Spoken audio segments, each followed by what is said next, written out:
So I didn't realize this.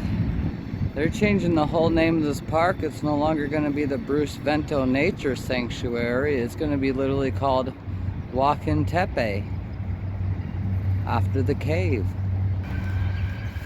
Everything here has a spirit. Spirits dwell here. Everything here has a spirit. The trees, the ones that fly, the ones that swim, the ones that crawl. Those who walk on 2 legs, and those who walk on 4. Here you are in a sacred place. This is the home of sacred beings. Some of them we can't always see or hear, but just like the air around us, we know that they are here. We can feel them. In your mind, that stone you might pick up and skip on the water or kick along the trail is just a rock. To us, that is a sacred grandfather. We ask him for help when things are hard. That flowering plant you might clip and tuck behind your ear or bring home to wither in a vase, to us, that is a sacred grandmother that we turn to when we're sick. All of these sacred beings, seen and unseen, have survived here. Even throughout the damage and desecration, they remain. Everything here is alive. Everything here has a spirit.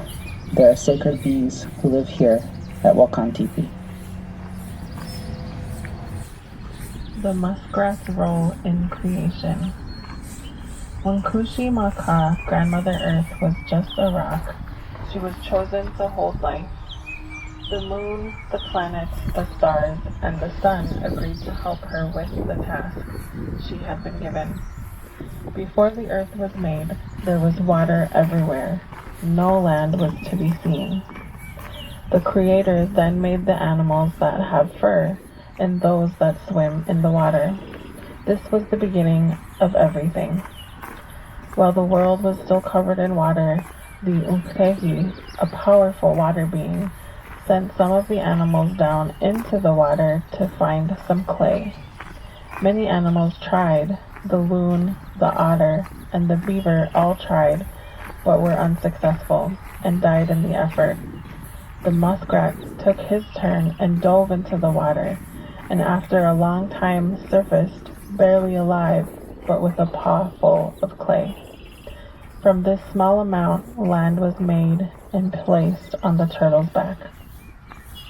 Swallows are helpers of the Wakia and relationship with Unkehi. You will notice here on a warm summer evening that the sky is full of swallows. They glide through the skies here to hunt for insects or wetland areas while their nesting places are in the nearby bluffs and caves. But there is another reason the swallows are here in abundance. These winged ones are here as helpers to the Wakia, the thunder beings. The Wakia are the enforcers of divine law. They offer protection to us two-leggeds. As helpers of the Wakia, the swallows fly over these waters, keeping watch over the terrible ones, the water beings, who are the natural opponents of the Wakia. When there are thunderstorms, we understand that this is when the water beings are battling with the Wakia in their eternal war. These swallows have a sacred and important role to protect us human beings. Remember that as you visit them here. When we care for the land, the plants and animals return. Here, where the floodplain of the river meets the bluffs, is a place our ancestors have known as Wakan Tipi. Once rich with native habitat and an abundance of diverse life, this place has been deeply harmed through colonization. The land, water, and air here was polluted, desecrated, and ultimately abandoned. Restoration began here in the early 2000s with intention and collaboration. Native and non-native people came together to create the restoration plan, clear invasive species, restore native plant species, and honor the land. As the habitat began to heal, the relatives began to return. The winged ones came first, hawks and falcons circling above, eagles nestling in the cottonwoods, and migrating songbirds weaving between branches.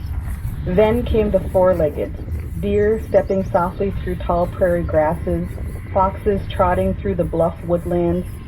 In the water, the swimmers have returned too. Muskrat, fish, frogs, and turtles gliding through the spring-fed ponds.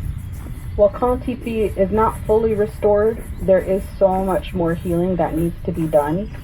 But even in the place of progress, this land provides shelter and nourishes so many relatives.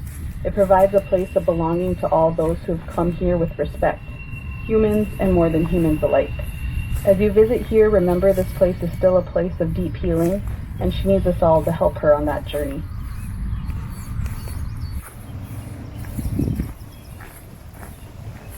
Eagle story. Long ago, the people were living in the land of many lakes, surrounded by animals and abundant fish. Life was peaceful and the people were strong. But one year, a brutal winter struck, followed by endless rains.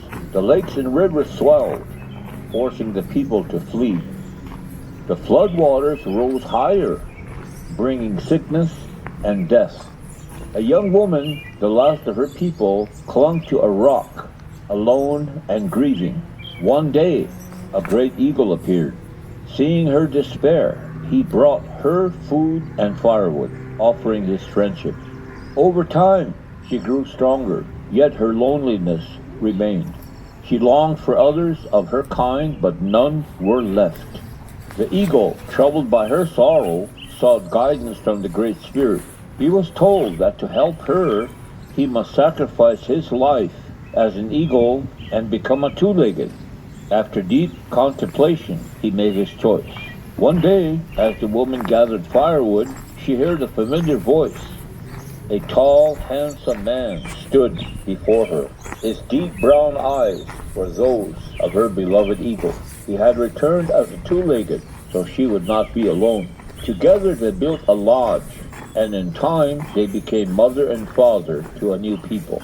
To this day, the Lakota honor the eagle, for he gave up his life in the sky to ensure the survival of the two-legged. Each time we see an eagle soaring above, we stop to give our thanks, remembering the compassion of our eagle relatives. The Star in the Cottonwood Tree. A long time ago, when everything was still new, up in the sky were all these stars.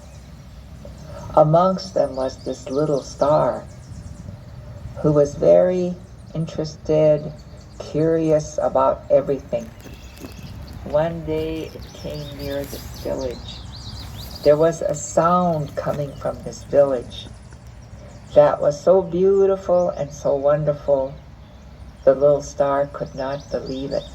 So it went back up into the sky and was with the other stars. But it got so lonely.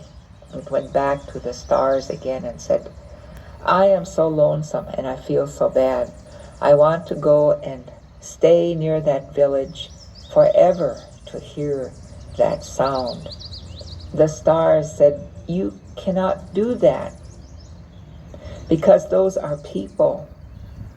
They have things that they have to do in order to stay alive. And if you are close by there shining around, they will all be looking at you. You will disturb their lives and they will not get along very good. So the little star thought and thought, and finally then said to the other stars, if I can find a way to be close to that village without them seeing me, can I stay there? And they said, yes, if you can find a way. So it went close to that village and it looked around and it saw this tree, a cottonwood tree, growing close to the village. And the star said, I will stay inside that tree where I can hear that beautiful sound. And that sound was the sound of the people, the women, the men, the children, laughing and saying all these good words to each other. And the star still is in that cottonwood tree, hoping to hear those beautiful sounds. Gifts of the Cottonwood. The cottonwood is a sacred tree and holds many important roles in our Dakota way of life. Cottonwood is a teacher. They say that she taught our children the design of our teepees with her leaves so we would know how to live. Our stories tell us how she connects the Star Nation to the earth. She reminds us where our other home is, that we come from the stars. We are the star people. Cottonwood is a healer. She carries medicine in her bark and her buds. Listen to the sound of her leaves in the wind. That sound is medicine. It's the voice of creation. Cottonwood is a good relative. Her roots hold the world together and keep our water clean. She provides a safe nesting place for our eagle relatives. This sacred tree represents us, the two-leggeds. She teaches us about selflessness and sacrifice, and we dance with her for the good of others, the young and the old, the sick and the ones in need. Look closely in her leaves. Can you see the little man? Can you see the little buffalo? Can you see the plumes drifting in the wind? This tree is our relative. She gives us a sacred gift of life and renewal. Bulrush and cattails use in daily life. The cattails and bulrush that grow here have been part of this landscape since time immemorial. These plant relatives have nourished us in countless ways. Their leaves can be woven into mats and coverings for our homes and beds. They help keep us warm and provide shelter. The soft down from the cattails can be used to diaper our babies. They provide kindling for our fires and make a healthy addition to a pot of soup. And when the time is right, we can gather their roots and stalks for food. If you look towards the river, try to imagine what life was like here for the Dakota people at Kaposia and all the roles cattails and bulrush played in day-to-day life. These plant relatives are still here, and our Dakota people are still here too. In the 1870s, the railroads cut a path of destruction across Wakan Tipi. To build tracks through the area, railroad owner J.J. Hill filled the marshes where the creek met the river. Railroad workers dynamited the cliffs, damaging Sacred Cave. The tracks severed the land's connection to the Mississippi River.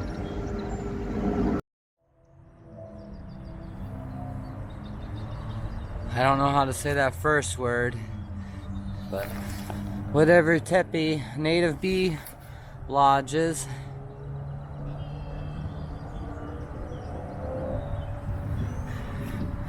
They look just like this. So we probably want to stay out of the rocks. We don't want to go in the circle.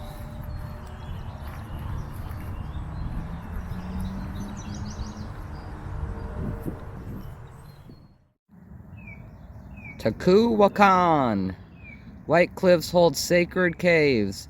This one was used as storage cellars by the North Star Brewery, located here from 1855 to 1900. To enlarge the cave, the brewery's owners cut into the sandstone rock, known to the Dakota people as living relative. They used the water from sacred springs to make beer.